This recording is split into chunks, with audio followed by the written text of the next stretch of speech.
Hey, Shaquille Majuri here for MMA Mania with Cory Sandhagen, fighting Raphael Assuncao this Saturday, UFC 241. How's it going, man?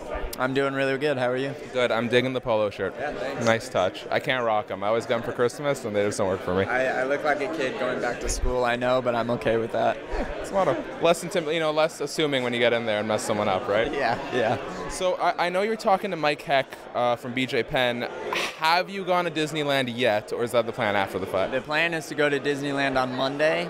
I wanted to go before, but I think that would be a little bit too tiring. I hear that the place is huge. It's a full day commitment.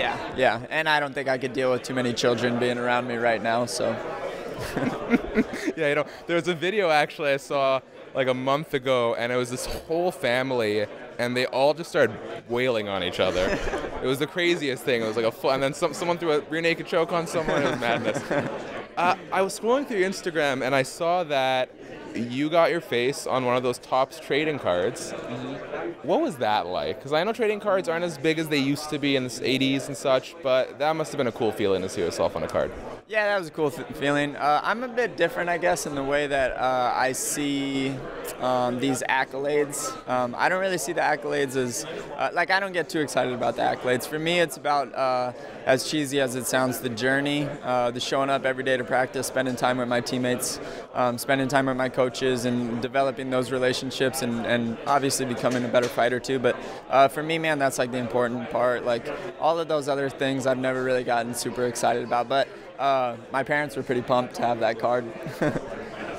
Speaking of that journey, how do you describe that to people? Because the life of an MMA fighter is a very strict one. And what's beautiful about it is it gives you that sort of structure that a lot of people often don't know that they want in their life. But with something that you have to dedicate your whole life to, how do you stop it from going overboard? How do you still make time for your loved ones and things outside of your career? Yeah, very hard. It's a tricky balance. For me, my favorite aspect of fighting and preparing for fights is this constant revisiting of conquering the egos that I have inside of myself. So I'm one of those believers in that, like, you can't completely be a person until you've kind of like faced all of your egos and made friends with them, or asked them to leave, or beat them up, or whatever you got to do to get rid of those ones that are inside of there. So for me, like, that's like the most enjoyable part about this.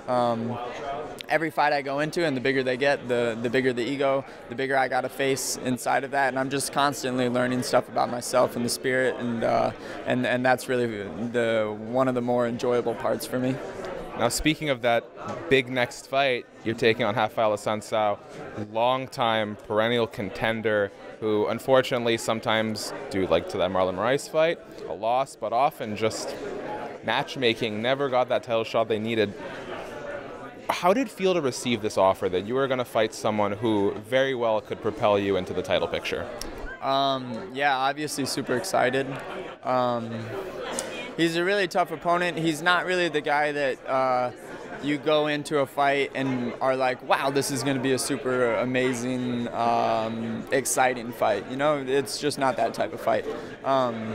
But it is a fight that brings a lot of like interesting challenges, as far as like the guy is just so good at winning. Like the guy is just, he knows how to play the game at a very, very high level. And I'm not talking about like he's a great wrestler, he's a great striker, he's a great jiu-jitsu guy. The guy just knows when he needs to do certain things in order to win rounds. So that's what I'm preparing for most. But obviously very, very excited. I know that if I get this win, that's a huge notch on my belt, and it's really an honor to fight someone who's way up there like that. You talked about how at the top of this division, and most divisions in UFC, it's kind of a game of inches. Everyone is so good. Anyone can really beat everyone.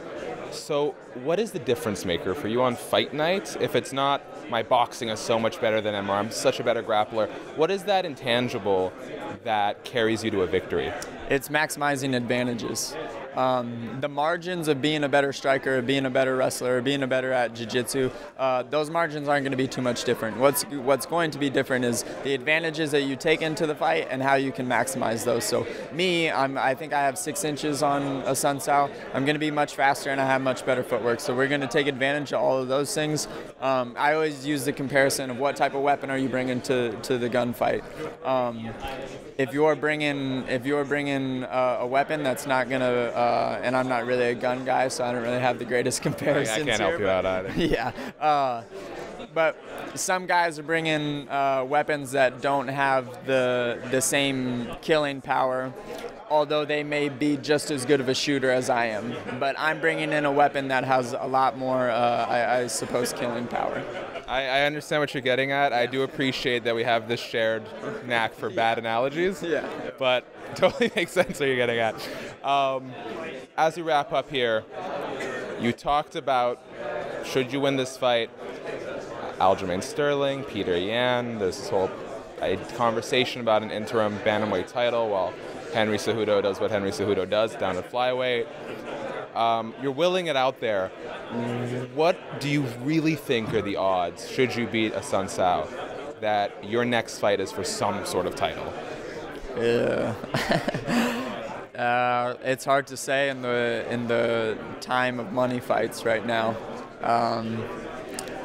All I can make my case for is that there needs to be an investment in younger guys.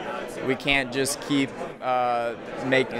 continuing to add in these really these big names with a lot of notoriety and just have them fight because that's what's going to make the most pay-per-view buys. There needs to be an investment in the younger guys, and that's my case. If they want to listen to it, they want to listen to it.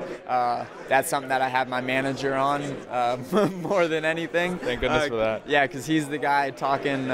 He's the guy talking to the matchmakers. So, but that's my case. Hey man, considering your fighting style, if there's someone who should invest money and it's you, I want to thank you for the time and best of luck. Cool, thank you, Shaquille.